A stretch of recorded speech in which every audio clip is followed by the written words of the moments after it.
बच्चों 80 शब्द प्रति मिनट गति का डिक्टेशन में जो एडवांस फ्रेजेस आ रहे हैं उसको देखें किस तरह से लिख रहा हूँ मैं। हाल ही में, टी के एच लगाएं, हाल ही का बड़ा गोला और में लगा दें, हाल ही में। उच्चतम न्यायालय, उच्च को आधा करें तो निकल जाएगा उच्चतम, और नल लगा दें उच्चतम न्यायालय। अनुसूचित जाति जनजाति, अनुसूचित जाति जाति, अनुसूचित जाति जनजाति, अनुसूचित जाति जनजाति। न्यायालय ने कहा कि, ये नल से न्यायालय, इसी में कहा कि निकाल दें, न्यायालय ने कहा कि। राजनीतिक दल, राज न को आधा करें, राजनीतिक दल।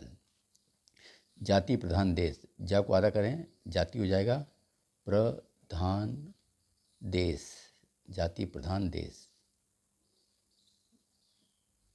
जाति प्रधान देश। बहुत सारे लोग, बहुत का सब चिन्ह है, सारे और लोग बना दें।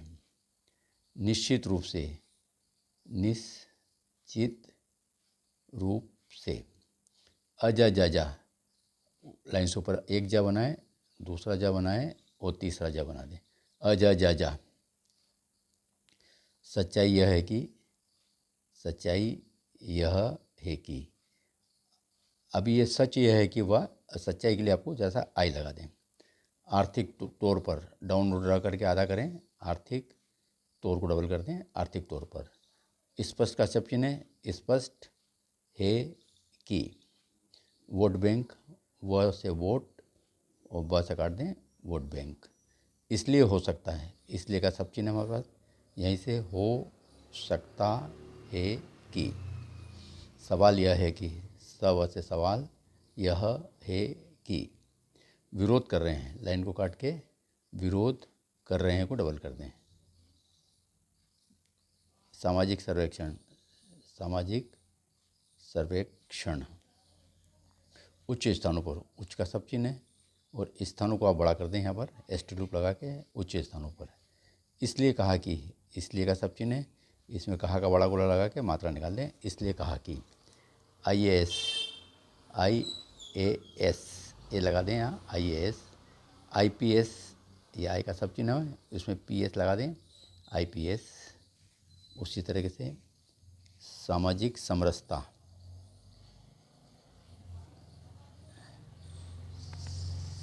सामाजिक समरसता। मौलिक अधिकारों के लिए, मौलिक अधिकारों को बड़ा करके लिए करते हैं, मौलिक अधिकारों के लिए। ऐसे मामलों में, ऐसे मामलों में सम्मान मिलना चाहिए, सम्मान मिलना चाहिए। तो बच्चों ये जो आउटलाइन आ रही है इस डिक्टेशन में आ रही है। अब मैं 80 शब्द प्रति मिनट गति से ये डिक्टेशन दे रहा हूँ, लिखेंगे आप। Yes, start. हाल ही में उच्चतम न्यायालय ने अनुसूचित जातियों एवं जनजातियों के आरक्षण में उपवर्गीकरण के पक्ष में फैसला दिया है। न्यायालय ने कहा है कि जिनको अभी तक पर्याप्त प्रतिनिधित्व नहीं मिला, उन्हें पर्याप्त प्रतिनिधित्व दिया जाए। राजनीतिक दलों के रवैये को देखते हुए इस फैसले का लागू होना आसान नहीं है। हमारा देश जाति प्रधान देश रहा है। राजनीतिक दलों के वर्तमान रवैये से इसको और बल मिलेगा। बहुत सारे लोग यह तर्क दे रहे हैं कि उपवर्गीकरण ठीक नहीं है, क्योंकि अनुसूचित जातियों और जनजातियों के जो समूह बनाए गए हैं उनमें कोई भेद नहीं है। निश्चित रूप से अजाजाजा से जुड़े लोगों को वह सम्मान नहीं मिला जो सम्मान मिलना चाहिए था। परंतु आज समाज की एक सच्चाई यह है कि सामाजिक सम्मान का आधार आर्थिक है। इन वर्गों की बहुत सारी उपजातियां आरक्षण का लाभ लेकर अपने को आर्थिक तौर पर काफ़ी मजबूत कर चुकी हैं। अब तक जो सामाजिक शोध आए हैं उनसे स्पष्ट है कि आरक्षित वर्ग के वंचित लोगों के साथ उनके ही वर्ग की अन्य जातियों के संपन्न लोग भेदभावपूर्ण व्यवहार करते हैं। निश्चित रूप से आरक्षित वर्ग का संपन्न वर्ग वंचितों के साथ शासक या स्वर्णों की भांति व्यवहार करता है।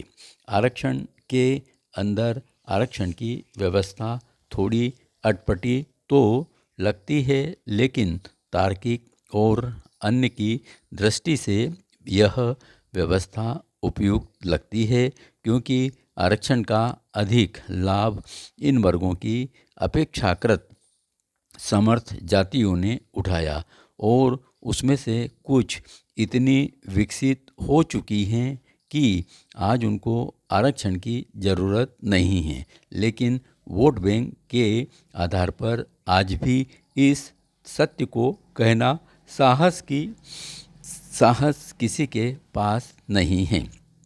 परिणाम यह है कि वंचित निर्धन लोगों के साथ अन्याय होता रहा और शायद इस निर्णय के आ जाने के बाद भी यथावत होता रहे,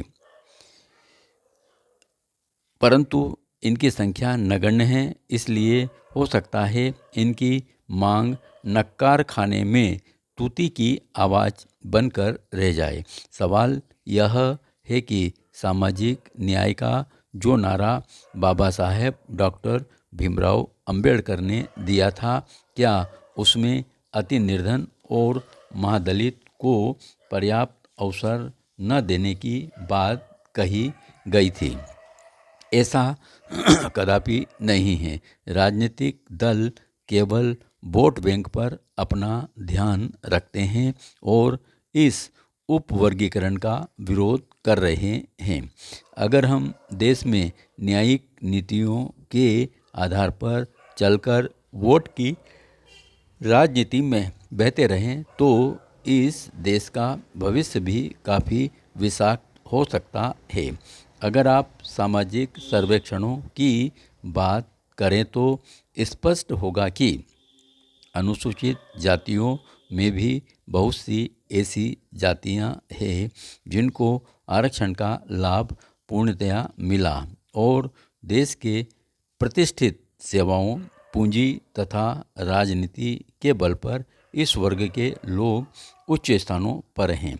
वहीं वाल्मीकि, मांझी जैसी कुछ ऐसी भी जातियां हैं जो आज भी अपने पुराने पेशों से जुड़ी हुई हैं और आज भी उन्हें वह सम्मान नहीं मिल सका जिसकी वे हकदार थी। आरक्षण का फ़ायदा समर्थ जातियों को मिला और उन्होंने अपने स्तर को उठा लिया। आरक्षण का प्रतिशत कम नहीं हुआ, परंतु उसका लाभ कुछ जातियों के कुछ लोगों को ही मिल पाया। उच्चतम न्यायालय ने इस विसंगति को समझा, इसलिए कहा कि क्या अनुसूचित जाति और जनजाति के IAS, IPS और पूंजीपति के घर के बच्चे गांव के भूमिहीन, निर्धन और वाल्मीकि समाज में रहने वाले बच्चों के बराबर है। निश्चित रूप से आरक्षित वर्ग में जो अपेक्षाकृत सक्षम और संपन्न हैं, उन्होंने आरक्षण का पूरा लाभ ले लिया और पिछड़े रह गए उन्हें आरक्षण का लाभ ही नहीं मिला। सामाजिक समरसता के नज़रिए से विचार किया जाए तो इस विसंगति का दूर होना बहुत आवश्यक है। आरक्षण का उपवर्गीकरण ही एकमात्र रास्ता है जो समाज में समता, समानता एवं मौलिक अधिकारों के मूलभूत सिद्धांतों की रक्षा करके इन वर्गों के लोगों को सम्मानजनक जीवन जीने का अधिकार दे सकता है। मुश्किल यह है कि राजनीति के चश्मे में सत्य को देख पाना बड़ा मुश्किल होता है, क्योंकि वोट रूपी कील हमेशा उस चश्मे को तोड़ने के लिए लगी रहती है। इसलिए नेता ऐसे मामलों से बचते हैं और यथास्थिति बनाए रखने में ही भलाई समझते हैं। राजनीतिक दलों को सच्चाई समझनी होगी। धन्यवाद।